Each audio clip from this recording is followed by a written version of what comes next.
Without going out of your door, you can know all things on earth. Without looking out of your window, you can know the ways of heaven. Welcome to the Inner Light podcast, where we hope to shed light on the lesser-known aspects of our favourite Beatle George Harrison and delve into everything from his music to his extraordinary life. I can hear you. Oh my I don't need gosh. my phone. I can hear you. Sorry. Oh my god. I'm so happy. This I'm so happy. the end of the crash out. My god. Oh, this is beautiful. Are we good? Yeah, we're going. This is Right, amazing. a beautiful day. This is a lovely day. Anyway, Harry, how are you? I'm actually doing much better than what I was. Yeah. That's not a high bar, but we're thriving. What about you? Yeah, I'm alright. Today's been going well. It's a beautiful sunny day out.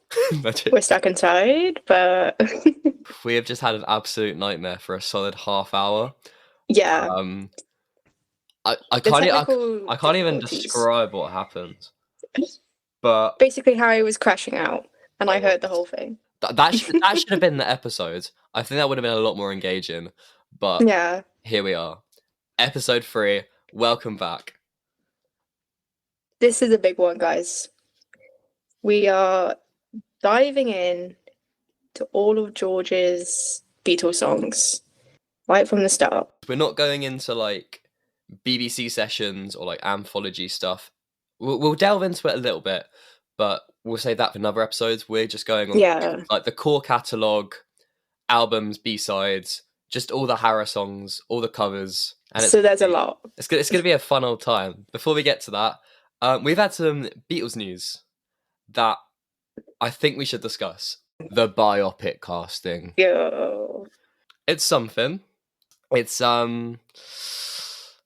want to let them cook. Paul's a good casting. I don't have many complaints there. I just think that he needs to be a bit more girly pop, but that might come. I don't know. Barry Keoghan, I don't really see it. But No. What the fuck have they done to George? What have they done to my boy? That is a massacre. That is. I just think they need a really good makeup team. Like, I'm sorry. When I was watching Stranger Things and I saw Eddie Munson standing on the table, I did not think, wow, George Harrison. It's not for 1 second. But here we are. And I'm just, to be fair, more over the casting. I don't know how they're going to address 4 movies. Because No. even if they spread them out throughout the year, I'd imagine the first one, bam, it's gonna be a classic. It's gonna be selling out. Fair enough. Like the Bob Dylan movie, that did well. That was when I went to go see it. It was pretty packed. And I could just imagine it falling off. Like the films could be really good, but I just think that kind of content is more like streaming and stuff like that. Like Get Back, you wouldn't really watch it at the cinema. Do you know what I mean? Yeah, it's a tricky one. I did make a video about this, saying I think 4 movies is just way too much. I mean, like it's like part of me is excited for it. Like people like us, and yeah. I mean everyone listening, we're obviously not quite the average people. We're a little bit, a little bit into it, maybe a bit too much. A bit too much, yeah. So we'll absorb this. Like they can't have just one film. Like we're complaining about it now, but obviously I'm going to watch all 4. Yeah, without a doubt. And I mean, hopefully, if they want to invite us to a premiere, I wouldn't say no. But no, I'm joking.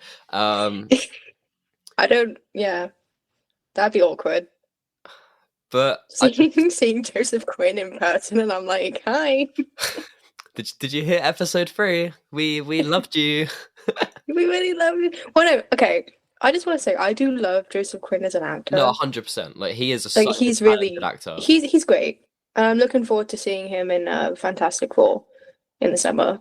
But But am I going to see him in flared trousers, coked out of his mind? it's he's got to get the mannerisms and everything down. Like, They have got a solid like few years to cook, so but then also they'll be fucking ancient by the time it comes out when these lads were like 20. But I don't know. no, that's the thing. They're all in their 30s and they're playing early 20-year-olds. They could have gone for someone that's unknown, and I kind of wish they did that. Yeah, Especially same. if they're going the 4 movie route, how will they get people to pull into the? It's like give and take. You can't really. I don't know. It's an interesting one. And also, we're looking like we got Anthology coming, and not a Rubber Soul release. You'd be sad to know. It's all here. They will do anything but release that Rubber Soul box set. It's not that I've been waiting, but it has been a solid 3 years now since the last Super Deluxe, and I'm getting a bit antsy. But if we can get Quarrymen demos using the Mal technology, them home recordings, Inspired by the Danger. yeah, if we can get that in Please. semi better quality than what it's. Oh god. That would just make my day. If it was expanded and we had the full Deca sessions, I mean, they're really easily available, but just having them like officially, that'd be great.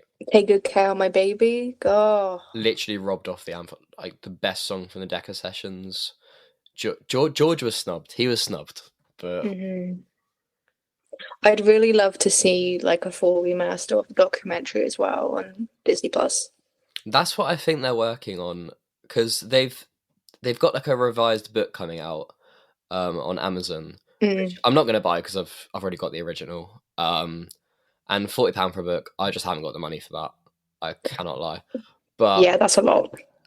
But even just like upscaling it, because I know that they were saying that they've got Real Love and Free as a Bird, the new mixes for that. If they did that to all of the anthology sessions as kind I'll of be all over it. a taster for all the box sets that are coming out, because obviously we'll be going into like the Beatles' early years. I don't know how much like archive-wise they've got, because they played it pretty straight in the early days.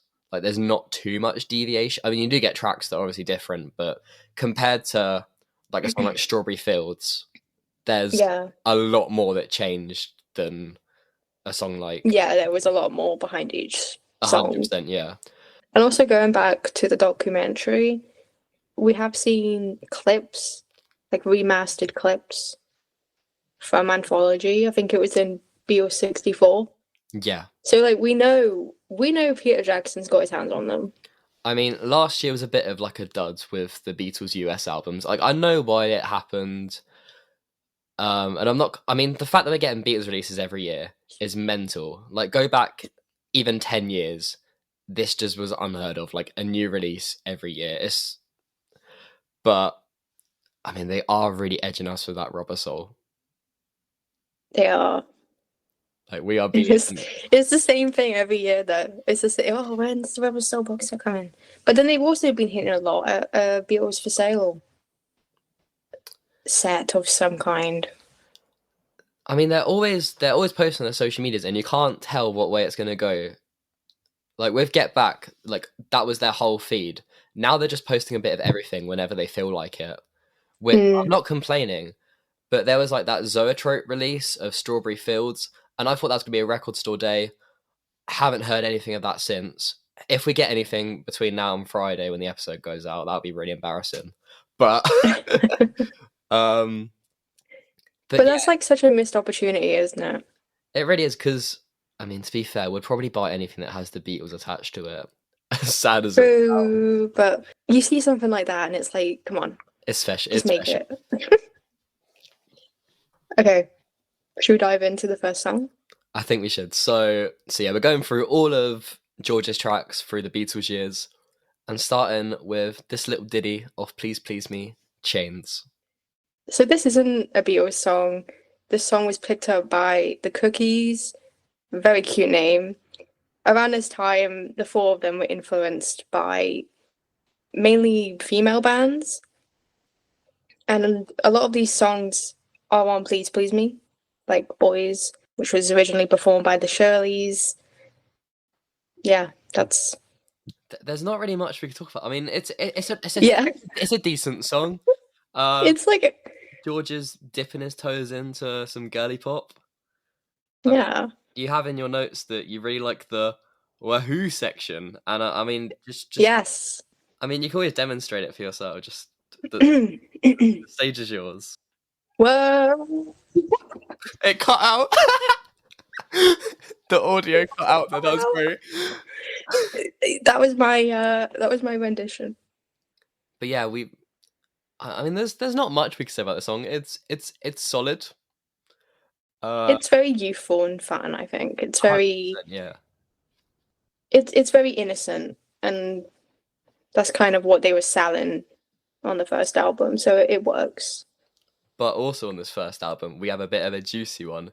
Do You Want to Know a Secret? This song Ooh. has been covered to death, and I mean, people don't even know that George sang it. I mean, George is very pessimistic about this one. He said in Anthology that this was my song on the album. I didn't like my vocal on it. I don't know how to sing. Nobody told me to, which is such a George Harrison response. I don't know how he's saying that though. Like his voice it sounds so good. I mean, this song just goes hard. It goes hard. It was written by Lennon, and it was almost as like a dedication to his mother, kind of like Julia. It was based on Wishing Well from Snow White, which she'd always sing to him. Originally, he did a little demo of it in a Hamburg nightclub toilet, which I need to hear. And it ends with a toilet flush. I need apparently it's lost to time. I need to hear it. Imagine John Lennon singing like Snow White songs in a nightclub toilet. Imagine John Lennon singing to me in a toilet. I think that. It's so sweet that it's based on that Snow White song. I never pieced it together. Like I am a Disney girly, but it never clicked until researching. Why does it always come back to Disney? We had last week's episode with Dark Sweet. Oh my god! It's all coming back. Literally every episode, it's gonna be there's gonna be a Disney film tie-in. And we said Cars last. Oh my days! Yeah, we had 2 films in the last episode: Cars and Beauty and the Beast. Can we make it free this Today episode? we got Snow White. Can we make it a threesome? No, not a threesome. Not a threesome. Oh. No. Moving on to the third. Wait, no, I'm not done. You're not done. I'm not done. I just want to say the do da do bit is perfect. Yes. Do da do. Okay, we can move on. So now we're on to the first George song. First song written by George. This is Don't Bother Me from With the Beatles. This is one of 3 songs from that album. They're really bugger. So I ain't complaining. I mean, me neither, but written in Bournemouth in 1963, where I saw Bob Dylan actually in Bournemouth. He was a little sick boy in bed. He was on a little portable tape recorder, and you can hear him just coughing through the whole thing. There's actually a recording of it on YouTube. I'll pop that in the description if I remember. And it's really cute. He was simply testing himself to see if he could write a song. And I guess it was a good way to pass the time when you're in bed. Sick.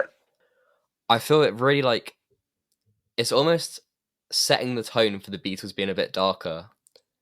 You have all these love songs, and then it's like, Don't Bother Me. And yeah, it adds that edge. For the time, it was like, damn, George, who hurt you? Who hurt you? I always think George always comes and adds that edge to the Beatles, which I think is part why we love him so much. And this is way before Help or any like Lennon cynicism. Yeah, literally. Everyone talks about how Help was like the turning point, but I don't know. George was doing it in '63, so that's what I'm Like, come on. about. But it's a good start for him and his writing. Also, I wanted to note that he co-composed 2 other songs. Like, people say, well, this is his first song, obviously, he wrote by himself. But he also wrote In Spite of All the Danger with Paul back in '58. That's like one of the first Beatles songs, right? Yeah. And then we have Cry for a Shadow with John in '61. That ties nicely back to Anthology. I think we just need a full episode on Anthology, because I mean we don't have time in this episode to go through all of the unreleased stuff. We will touch on a few demos and that, but yeah, I think there just needs to be a full episode in itself. It is. Okay. So, yeah, he has 2 other songs on with the Beatles.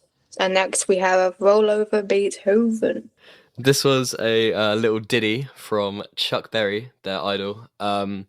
This was a carryover from the Hamburg days. It was just a song they knew on the back of their hands. So they just bashed it out for the album, because they were releasing album after album after album. I mean, this is the second one, but it would go on to just be a never-ending, just bam, bam, bam. So, you know that Lady Gaga meme?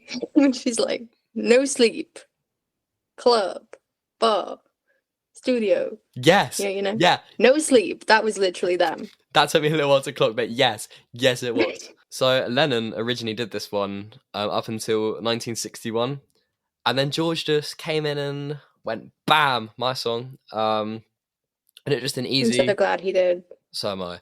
It's just an easy little pack-in. They liked it.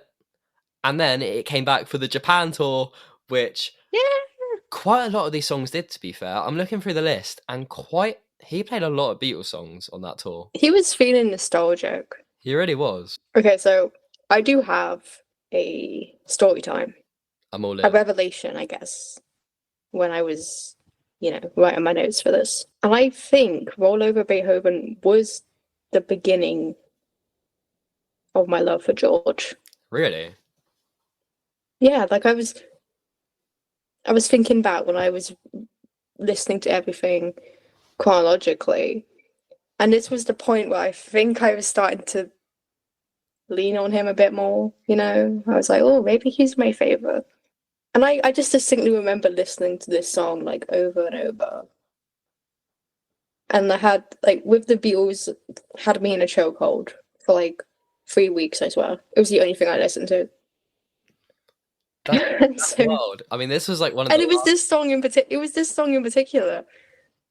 That's crazy. I mean, this is one of the last albums that I got to, because I was so into like Abbey Road, the White Album. I didn't really get to much of their earlier stuff, and that was around the same time that in episode 1, if you remember me saying that, like, I couldn't really tell the voices apart, so it didn't really matter who was singing Roll Over Beethoven. I was like, that's a Chuck Berry song, cool. And now it's just quintessentially George. It is. It just is. And I'm a really big fan of the performance on Around the Beatles. I go feral every time. You go feral? Surely not. Surely not. I do. I think that like it made the love. I don't even know what I'm saying. It made me love the song more. Let's just say that. Track 3 from With the Beatles. We've got Devil in Our Heart. Love the song. So we are back to the girl groups with the Donnays. Am I saying that right? I'm really sorry. If there's any Donnays fans out there, please don't get... Oh my god, my dog is barking at me through the window. Maybe he's a Donnays fan. Maybe. Can you hear him? Yes. Sorry. So this song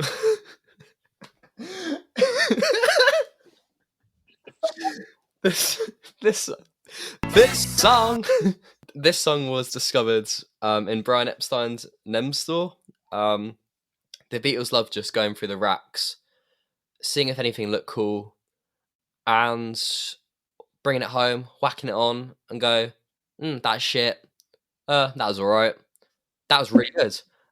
Which, to be honest, whenever I go to a record store, I go straight to the bargain bins and try Really? and find. Yeah, literally, most of my records are from there. There's a record store near me that got like a £5 section, and I go feral because there's like solid albums there. But that's going against. Yeah, it's Let's go on a tangent. again. It's just a nice song. It's just. It really is. And his voice, it's something about when they sing girl group songs, but his voice is just so dreamy in every one. Yeah, I mean, this is like one of the last doo-wop kind of inspired songs they did for a little while. I just think it's really nice. Like, I could just listen to that for like a whole album of doo-wop covers from the Beatles. Yes. If there was a reality where that existed, I wouldn't complain. I would.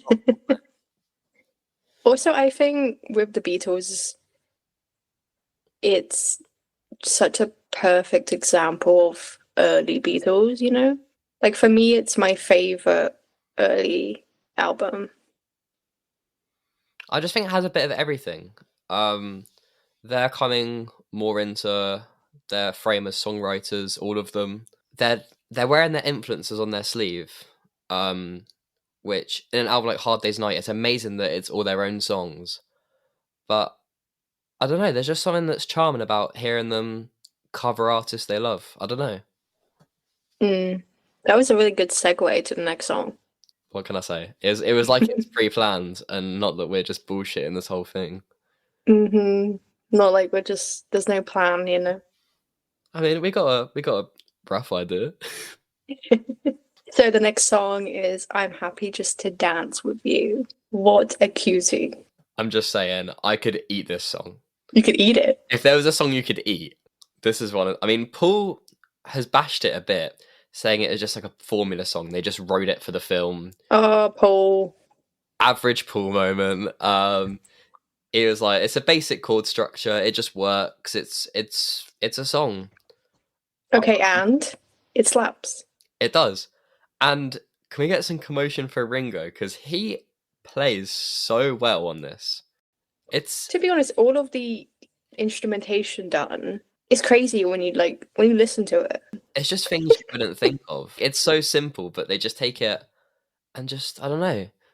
Like, there's always something interesting to listen out for, which how they do it if it's such a, as Paul says, formula song. Yeah, like, I feel like every time you listen to this song, you pick up on something different. Yeah. For me, like, a song like that is like a Rolling Stone by Bob Dylan. Listening to it, I mean, I've heard that song thousands of times, but you always hear out different things each time. And I find with these early recordings by the Beatles, you just hear so little, like so many like little nuggets that you just don't hear. Like, if you're listening out for them, like listen to Ringo on this song and how like ham he's going, and it's just great. It's just a banger. Oh, we're back saying banger. It's that's a Harry staple. This is a you got to really pronounce it. This is a podcast formula. You know it's good when Harry's going banger. But yeah, I'm grateful for the song because it gave him his time to shine in the movie, which it's one of the best parts in the film, I'm not gonna lie. You know, on like YouTube, it's got like the most replayed section, and you can see it on the little bar. That will be you for A Hard Day's Night. It would just be a massive hill when George sings, and the rest of it is just flatline.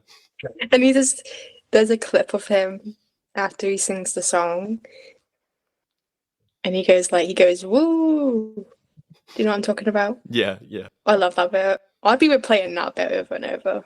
You make me want to rewatch Hard Day's Night. I haven't watched it for like a solid year now. I need to. Oh my God. I need to get on that. Can we do an Inner Light pod Hard Day's Night when we watch? We could barely make it through 3 songs, let alone a film. Oh my God, we'd be insufferable. Also, I'd like to know that John and Paul wrote this song specifically to suit George. Like, John has said many times how you wouldn't catch him singing this.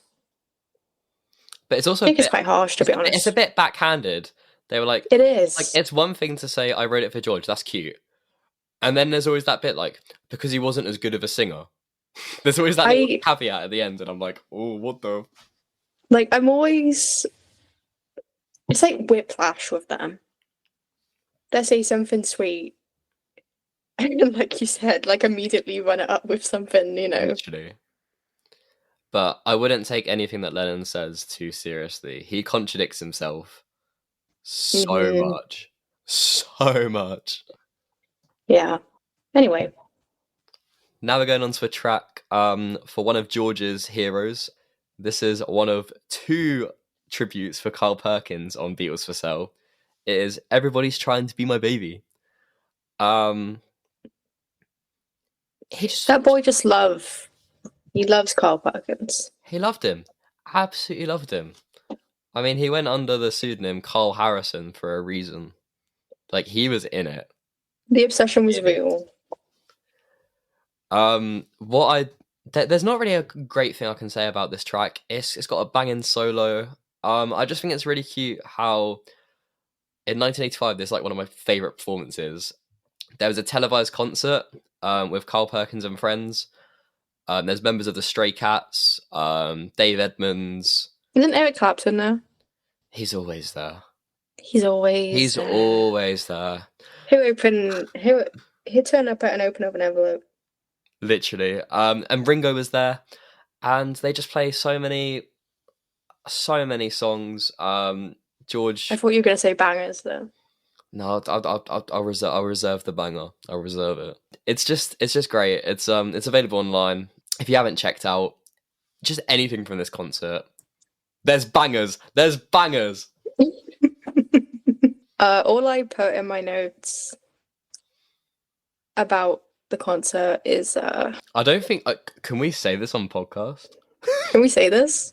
It's all capitalized. I basically just put DILF, DILF, DILF. That's all I have to say. That's all you put. There's no other context. It's just DILF, DILF, DILF.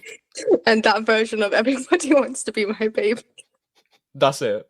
That's all I put. End of story. That's all I contributed to this song. Anyway. Next up, I Need You. You need the DILF. Yeah, okay. Right, you've made that very apparent. No, the song, silly. So this was the first of many songs that'd be written about Pattie Boyd. Many songs. We will get to Eric Clapton in another episode. We've got another. And it's George fine. song. Oh, we've got another song written by George. Oh my god! Finally. He only took what 3 albums, but we're here. We're finally here. And can we just appreciate that cowbell? It's just Ring. I love how in all these George songs we're just going, Ringo went hard. He did though. He did. He really did. It's just a really sweet song. It is, and I've put here. It's one of those songs that sometimes I find it hard to listen to because he's so vulnerable. And it's the first song where it's so like melancholy, but heartwarming at the same time. I mean, it makes me feel a lot of things. You can take it 2 ways. It's either a cute love song or an absolute heartbreak. Yeah. And he's just yearning, and I love it. And keeping on the help train, we have You Like Me Too Much, which, if you ask Sophie, probably a little bit too much. I see what you did there. I see.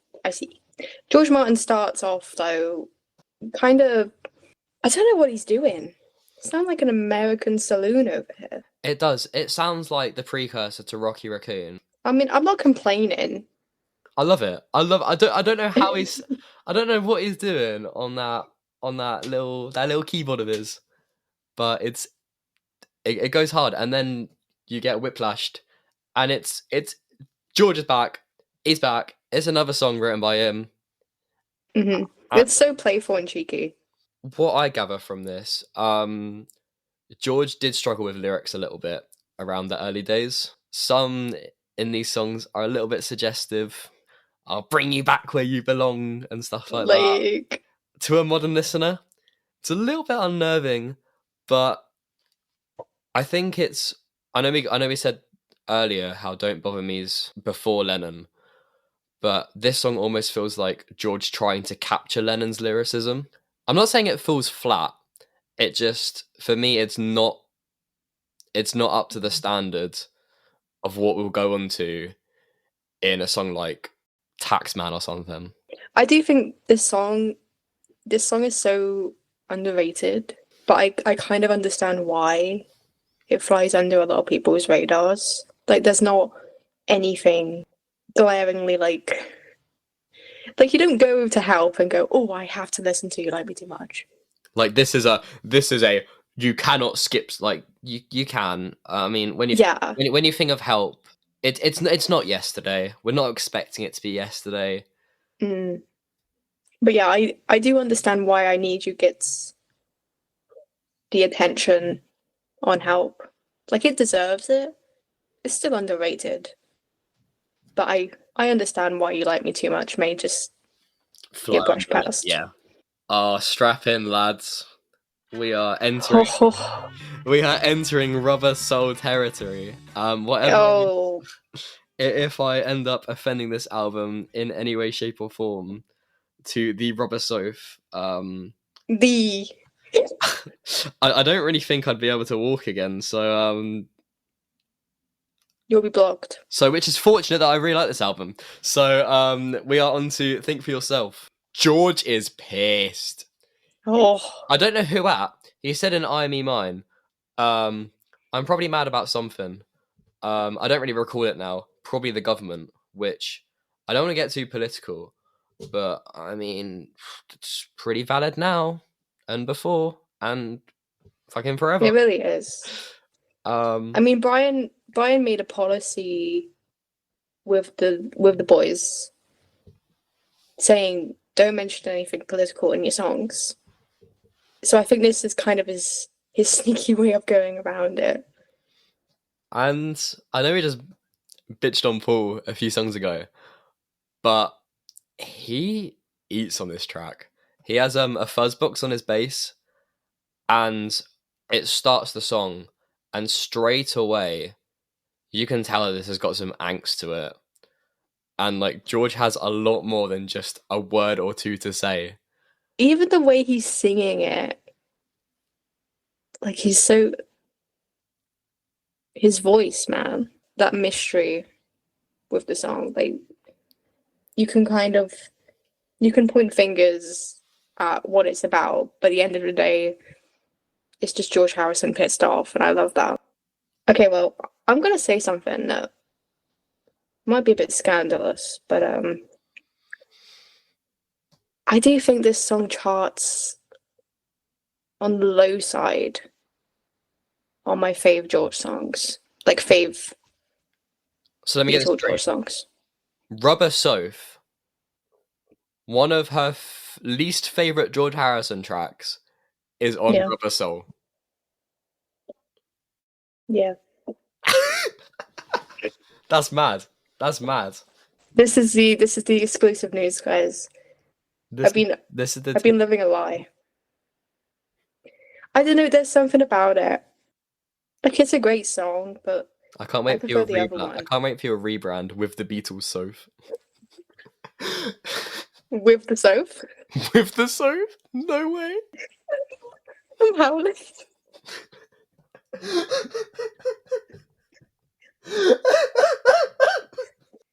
Oh my god, I can't breathe. If I Needed Someone, that is the next track on the list. It's another Japan one. Let's go. Let's go. Oh my god, I love this song. You actually like a song on Rubber Soul? That's mental. So George didn't really like this song. He didn't? He said it was just a bit of a formula song. He was just playing around the D chord. like obviously he played it enough to play it in Japan in '91 and the Albert Hall show. Maybe he grew fond of it. Maybe it years. is one that he grew reflections of, but yeah, just kind of playing around the D, and Playing around the wall. jail, and by the D, I'm still crying with this. with the soap. Oh, forever. I need to make a spam account. This way you post all your hot takes on with the soap. I need to get the laugh. Oh my god. Okay, sorry about that. But George always wore his influences on his sleeve. In this song in particular, he was influenced by the Byrds and by proxy, Bob Dylan. Are we rolling, Bob? He always he makes his way into every episode. He really he's like a plague. He's a plague. Him and Clapton together. Literally, they sliver in every app. Yeah, I think it's really cute how he was inspired by the Byrds because they were inspired by him and his work in Hard Day's Night, like that Rickenbacker sound. They all just give each other a massive handshake, like back and forth. Like it's just a male praise contest. I love it. Yeah, it's really cute to see. And honestly, this song is like everything to me. It's my favorite song of Rubber Soul, shocker. And I think it's the beginning of some of his best lyrical work. And those harmonies with John and Paul, stunning. I mean, this is the Beatles like ending their touring years.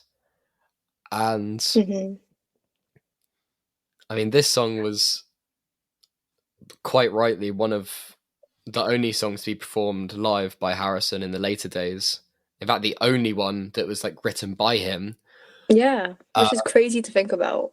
And it just makes me think that George was on the cusp here of something that was special against this grain, which when we go into the next album... 1, 2, 3, 4, 1, 2... It's, he's double pissed. He's triple pissed in Taxman. But can we just appreciate the confidence? The confidence is growing. We'd love to see that. He's gone from like 1 or 2 songs written by him to starting the album. Yes, an opener. Arguably at the time the most politically charged Beatles song. Even though Epi wasn't too fond of all that. He wasn't a fan. Yeah, I'm so happy he finally gets an opener. And what a banger. No, you said it wrong. You need to have more emphasis. Sorry, wait. A banger. You cut out, that was great. Banger. I mean, turning anger into lyricism as almost a cathartic kind of way is that's something that George would go on to do throughout his whole career, all the way right up to Brainwashed. I mean, we already saw a glimpse of it with Think for Yourself. Yeah. But Taxman, it's fully realised. It is. Like, he's not on about saving the world just yet. This is just his frustrations about taxes, which, I mean, pretty real. It's crazy. So during 66, they put in place a super tax on the wealthy. So they were giving away about 95%. Which, not to get political, I do think we need something like that today, but we're not a politic. What do we We're know? not politics. What do we know? We're just 20-year-olds that don't really have a say in all that. We just talk about George Harrison. Exactly. We'll just stick to our little inner light. But yeah, what I do find interesting about this song is the kind of mini feud, the John and George had. So apparently, John wrote the line, "Declare the pennies on your eyes." Now, it's kind of obvious that all four of them leaned on each other when it came to writing. Yeah. I mean, you saw it in Get Back firsthand when they were doing All Things Must Pass, and John was like, "Oh, you should do A Mind Can Blow." Mm-hmm. It was like it's a bit more psychedelic like. You see it all the time on nearly every song, so I think it was just a petty Lennon moment. It was, because George would go on to mention, like, in 87, I think, so years after John passed, that John had resentment against him because he never mentioned that he wrote some lines, which I just think is crazy. Like, you'd think enough time would have passed, you know? I mean, it was a collaborative effort. If Lennon wanted to be that petty, the amount of songs that were Lennon and McCartney that were mainly just Lennon, but McCartney got songwriting credits. I think that's where he should have been a bit more pissed, but... Yeah, and I mean, George even said he wrote lines for Come Together and Eleanor Rigby. But he wasn't going on about it, was he? I don't think he gave a shit. No. Just happy to be there. Literally. Can we just talk about Paul's solo? He shreds! He shreds! He's going absolutely insane.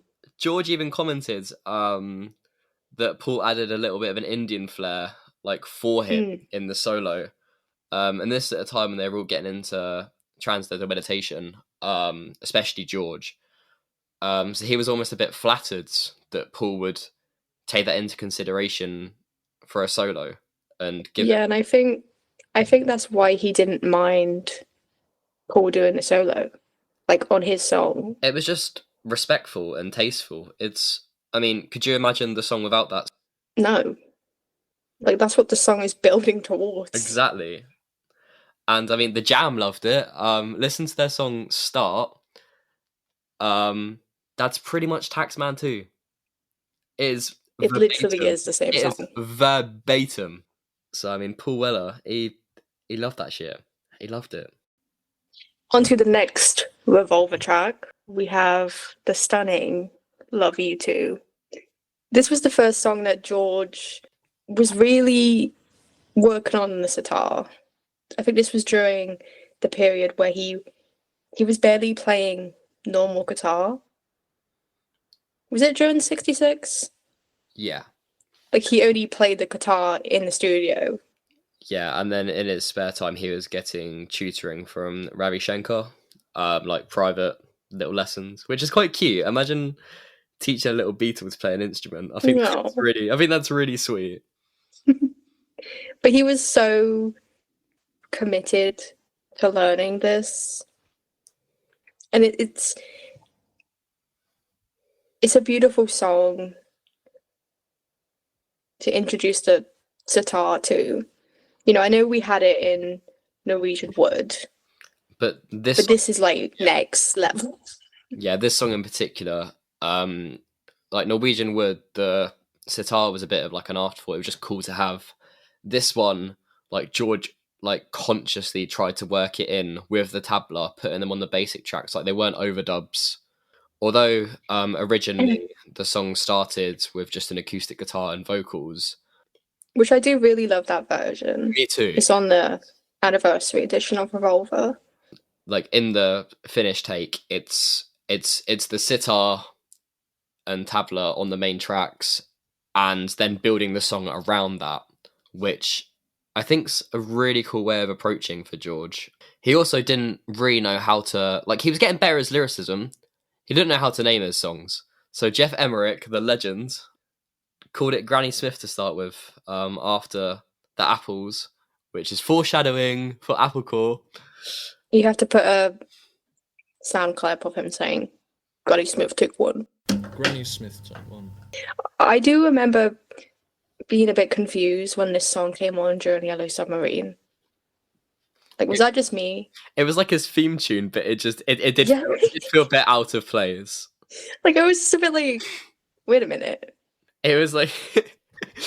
Isn't he, like, floating? It's almost like they put it in but they could only use like 5 seconds because of copyright on YouTube. So it's like his theme. But it's like it's a Beatles movie. Like, why can't they just play the song? He just appears, and it's you blink and you miss it. But yeah, I have a lot of love for this song. Also, I want to give a quick shout out to the Bootleg Beatles. You may have heard of them. Incredible cover band. I saw them last year. And let me just tell you, I was absolutely floored when they started playing this. Like, it was heavenly. That would have been unreal, honestly. Like, the fact that the Bootleg George like went through that time and dedication to learn the sitar, like, are you kidding me? That's just I haven't seen the Bootleg Beatles, Oh unfortunately. my god, you need to.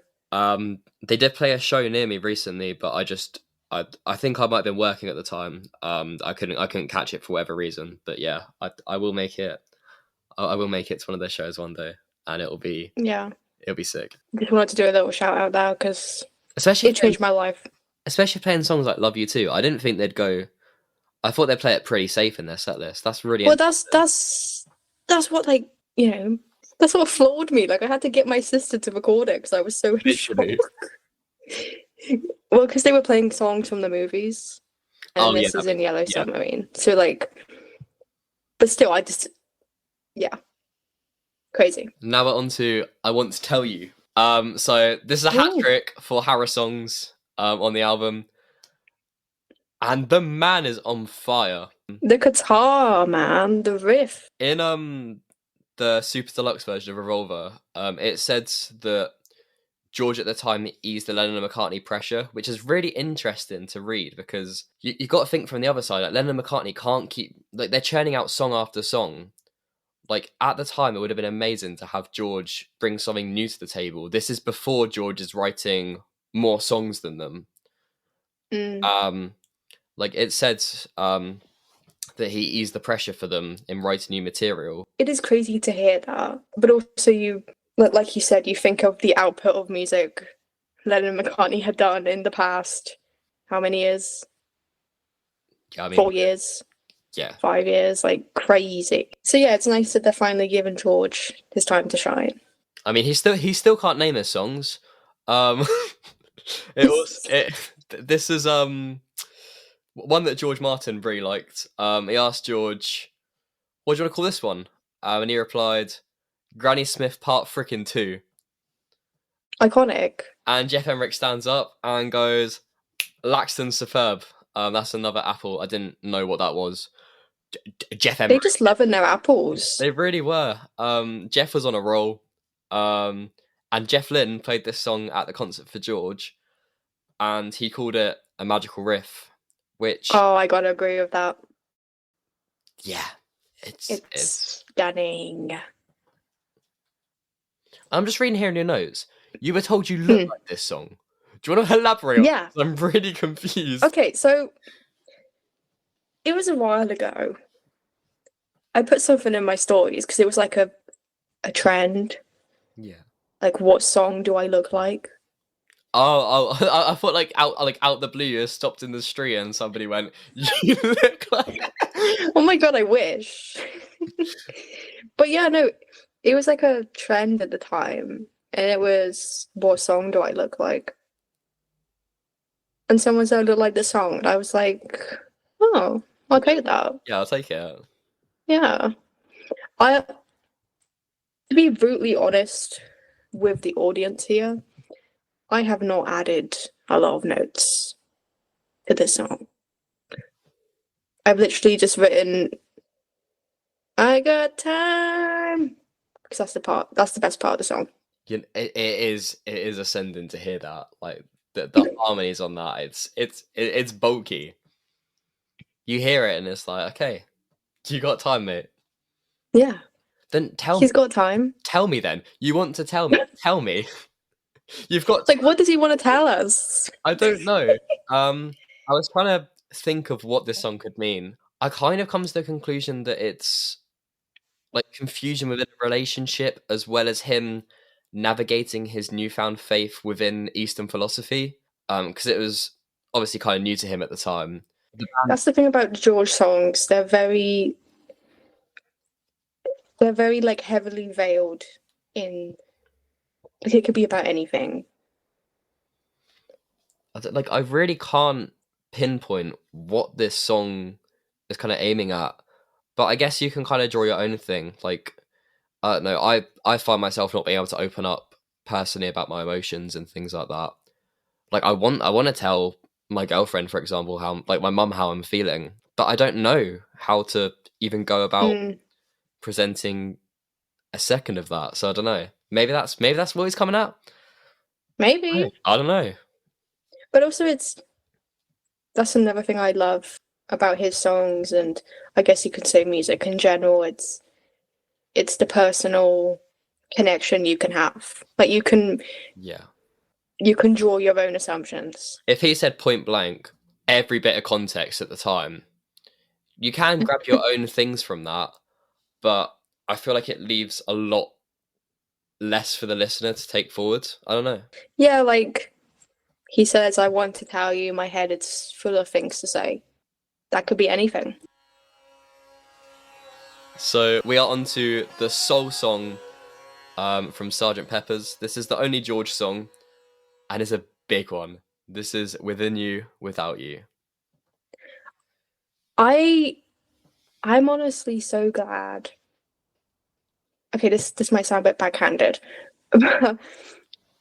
I'm really happy he's only got one song on this album, because of how, I don't even know how to describe it. For me, this song sticks out like a sore thumb, but in a good way. Yeah. You can listen to, if you take away this song from the album, it's one of the most cohesive albums front to back.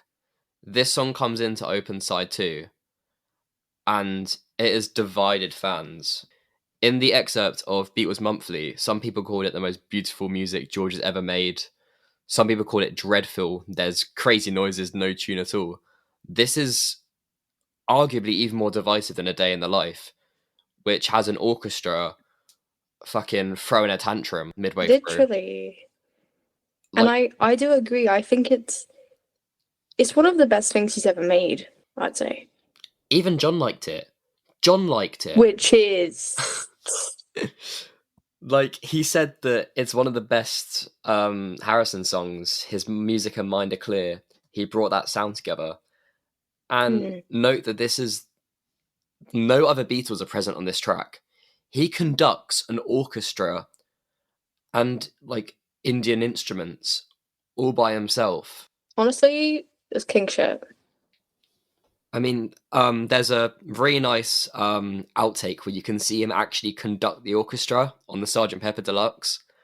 And he's so forward. He's not relying on someone like George Martin was obviously present at the time, but he's taking the reins and putting a song like this. I don't know how he does it. And it was the first time he was doing something at this level.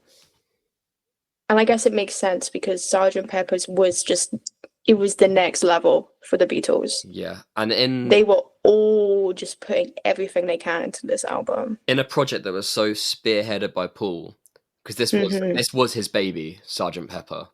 Everyone gets a time to shine, and this is George's. I feel like this song is every bit as important as the title song, A Day in the Life, everything.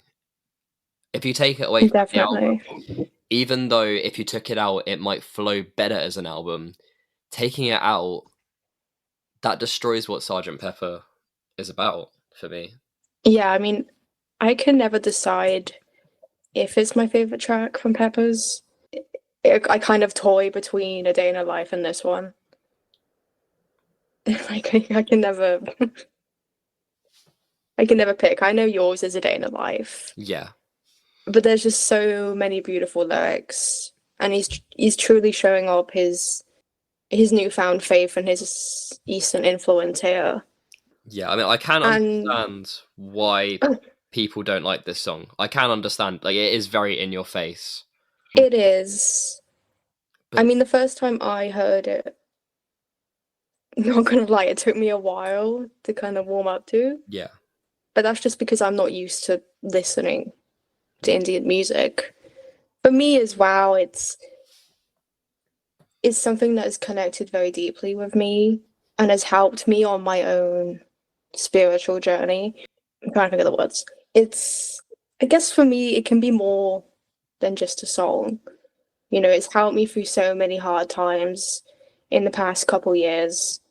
I've been battling a lot with grief, and, you know, you hear lyrics like, life flows on within you and without you.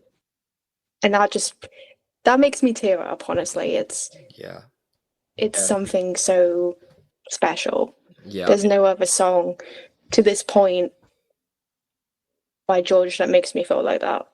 So For me, that song was All Things Must Pass. I never viewed Within You Without You this way. So thank you for bringing that to light. That's because obviously I'd listened to this before All Things Must Pass. yeah. But yeah, that's a whole other video. I'm really sorry that you've gone through that, and I hope that Yeah. has this song made things better. I presume. I don't want to not make. I would say so. Yeah. You know, I have memories of listening to this when I've been walking around. Like I do a lot of walking to help with mental health and Yeah. everything. And listening to this it's like a weird experience. Like being out with nature and listening to this. Because I feel music very deeply. Yeah. And I would say it has helped me a lot. I've gone in a dark place. Yeah. And this song just turned the light on, I guess. But yeah, that's all I think it's good to share 100%. Yeah. the personal connections with these songs. I Because mean, we could just sit here and say, yeah, it's a good song, but oh, it's a good song. He was doing cutting edge stuff. yeah, I mean, it's kind of embarrassing, but when All Things Must Pass, the 2020 mix came on YouTube, and was released before the album came out, I wrote a fat paragraph about how this song changed my life. It's a bit cringe going back, but it's like the most liked comment. And I always go back and I do cringe. Like it's trauma dumping on a on a fucking video. But I don't know, it takes me back to that point in my life where songs like Within You Without You, I've never had that personal experience with the song because I never really linked it, which is mad. But it's mental how we both had I don't want to say similar journey because that sounds insensitive because we've all got different life experience, but how these songs can make you reflect in a good way. Do you know what I mean? Mm-hmm. Yeah, I mean, now when I listen to this song, I have a different outlook. Back then I didn't, and this kind of eased me out of that dark place. So I owe a lot to it. Anyway, Moving on. We got a happier-ish song. happy? Well, I don't know. It's kind of just him moping that his friend isn't coming when he said he'd be coming. We got Blue Jay Way from Magical Mystery Tour. I don't know how to talk about this song like a normal person, to be honest. I go crazy every time. Oh my god, I'm just reading your notes now. Should we just go straight on the music video? Because I think that's what you're waiting to talk about. Oh my god, the music video. If you ever watch Magical Mystery Tour with me, it's over when it gets to this part.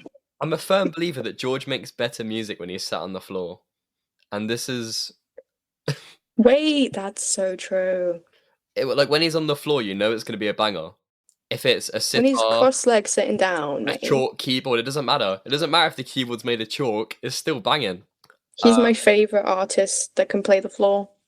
It's a very long list. It's I haven't got all the all the floor musicians, but I'm sure there's a long list. He's number one. Come on. So this song was written in a house that he rented in LA. He was waiting for Beatles former publicist Derek Taylor and his wife to come and meet him. He was jet lagged out of his mind. Oh, we've all been there. He was over his little tiny electric Hammond organ and started the crux for what would be Blue Jay Way. So the lyric of "Please don't be long" was him waiting for his friend saying, "Fuck's sake, don't be long." And I think that's so cute. And the house was on Blue Jay Way. Like, it's perfect. And then it makes it the most psychedelic thing and just removes it from the source material. If you take the lyrics and the song, it's quite tame. And then it's just drugs. Literally, Oh like my that, god. the organ and that cello intro, like, where are we? I don't know, but it's scary. It's scary. It is. The first time I heard this song, oh my days, it's almost sinister. It is. I mean, this song could go a lot of ways. It could go killer. It could go sexual. It's strange. It's a stranger. It is. Also, researching this, I found something a bit mind-blowing, but it's rumored that Paul Simon wrote Bridge Over Troubled Water in the same house. That house must have some mad energy, because what? Like, that's insane. Yeah, I did not know. I mean, is it just the root? Like, I don't... It's rumored. Yeah. And then apparently I read somewhere like the house is worth almost 3 million or something. It's probably worth more now, but yeah, that's crazy. If that's true... Dream house. Literally. Putting up to Blue Jay Way. Oh my god, Harry. We've made it to the last song. Oh, it's been a marathon. Thank you for coming with us, guys. We hope you're still listening. Or if you're sleeping, BAM! We got the inner light. So this song, it only made sense to end the first part with it's the podcast name. Woo! Yay! So we did it so that this first episode would be the Parlophone years. So this is the B-side to Lady Madonna. And the second episode would be going into the Apple years. So White Album onwards. I feel like that's going to be even longer. Yeah, I thought this would be a quick one. We'd just go through all the... Wait, really? Well, I thought this episode would be... Yeah, George had a few songs that were written for him, covers, and then he wrote some songs. And here we are. An hour and a half later. Yeah, I mean, this will be edited down, but we currently have an hour and 20 minutes. Oh my god. It's going to be fun to edit. I don't know how long the final cut's going to be, but if you're still here, thank you. I wouldn't say it's my favourite George song, but since starting this podcast, it's gone up there. It's a special one. Yeah, we've grown more fond of it. I mean, I've always loved it. It was ranked above Think for Yourself for me. But yeah, it's something special for us. And I remember when we were brainstorming names, and I just said The Inner Light. It was like a little nugget. You just went The Inner The Light. Inner Light podcast. And we were like, that's the one. That's the one. That's it. Put it on a poster. Put it on a t-shirt. Put it on a hat. And now a month later, here we are. And I think it's just I think it's a good one to end on. It's a good one to end on. So this, as I said, was the B-side to Lady Madonna. Both Lennon and Harrison were under transcendental meditation, and it came about because they were on the David Frost show with Maharishi Mahesh Yogi. In the audience was, I'm sorry if I butcher this name, Juan Mascaro. He was a Sanskrit teacher at Cambridge. He wrote George a little letter commending him on his work for Within You Without You, calling it a really moving song, and that George was on the start of a great journey, which, yeah. We all know to be true. And this was a translation of a book that one gave George, suggesting he should write songs around it. And the lyrics are pretty much verbatim a translation of the book. And in turn, the song was written especially for him as a kind of tribute, which George would go on to write many tributes for people one of his most underrated tributes was Mo, but that's a whole other episode. But great song. How it wasn't released officially, I don't know, but we'll get there. We'll get there. It's just a really cute song. It is, and it's interesting that this is the last George song with the Beatles to have the Indian instrumentation. He was at his peak. He found this Indian hole, and he could have. I almost commend him that he didn't dig himself as the Indian musician of the group. He drew influences from all of his tracks moving forward from this eastern side. Yeah, I think he was aware of that. And he did say if he could get a few hippies into Indian music, he'd be happy. Which, I mean, So, without George, I probably wouldn't have gone on to listen to Ravi Shankar and that. It's still not a genre that I jump to, but I've grown to appreciate. exactly. I've grown to appreciate it, which I wouldn't have done otherwise. Yeah, definitely. And also there's a special version of this song on Wonderwall Music. The soundtrack George did. And shout out to that one person commenting on nearly every post asking us to cover Wonderwall. We will get there, I promise. We see you. We see We you. hear you. We hear you. We just need to feel that we can give it the attention that it deserves. But this version, you can hear him like instructing the players, like composing, like you said earlier with Within You, Without You. But yeah, this is a very overlooked song in the Beatles' career. It's like a little gem. If you know, you know, kind of thing. I was thinking of the little gems you can get with a little polar bear on the front. I was thinking of them when you said that. What? You never had them little gems. Oh, Yeah. I don't like them. Neither do I. But I thought of it. Midget gems. Is that what they're called? No, midget Yeah. gems are the gummies. No, I thought they were called. No, What am I no, thinking about? no, midget gems are the little gummy things. I Oh, swear they're ice called... gems. Yes, that's what they're called. Sorry. Basically, the inner light is an ice gem. Yes, it's one of them. Some people like it. Some people don't like it. Yeah, exactly. Also, going back to Paul, he did praise this song, and I have a quote here of him saying, "Don't you think it's a beautiful melody? It's really lovely," which is quite sweet. And I think that closes the book perfectly. It's a beautiful melody. It really is. Even though we're going to play you out with a really shit version of it. Don't say that. But yeah, in the next episode, we're going to be going into the Apple years from While My Guitar Into the Granny Smith years. We should call it that. That's the episode. That's the episode name. That's done. The Granny Smith years? Yeah. So we'll be going from While My Guitar Gently Weeps all the way down to For You Blue, because we're doing it like chronologically from release. I know you could argue Here Comes the Sun was after, but we're just doing it on terms of release. 'Cause otherwise, only a Northern song would be in this somewhere. I don't know. We're just doing it on Parlophone, Apple, Bosch.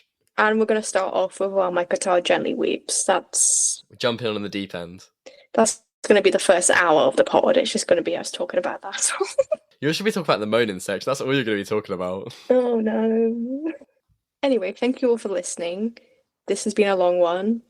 It's been very fun. It's been a great time. I mean, we're an hour and a half in. I could use a lie down now, to be fair. Yeah, honestly. So your hosts for this evening have been Harry and with the Soph.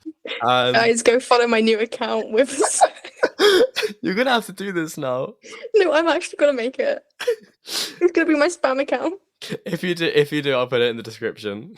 But yeah, next episode we got the Apple years. Then it's a shit show. Thank you. Thank you. Bye. Bye.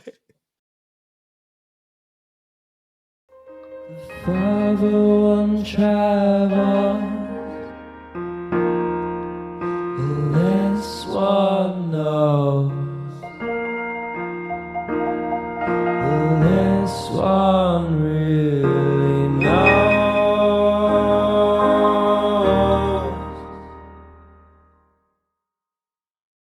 No one talks about Don't Bother You. Don't bother you? Don't bother me. What am I saying? What are you saying? I'm mumbling. Oh god. Should we try it again? Just say don't bother you. Like, don't look. What was I saying? Something don't bother me.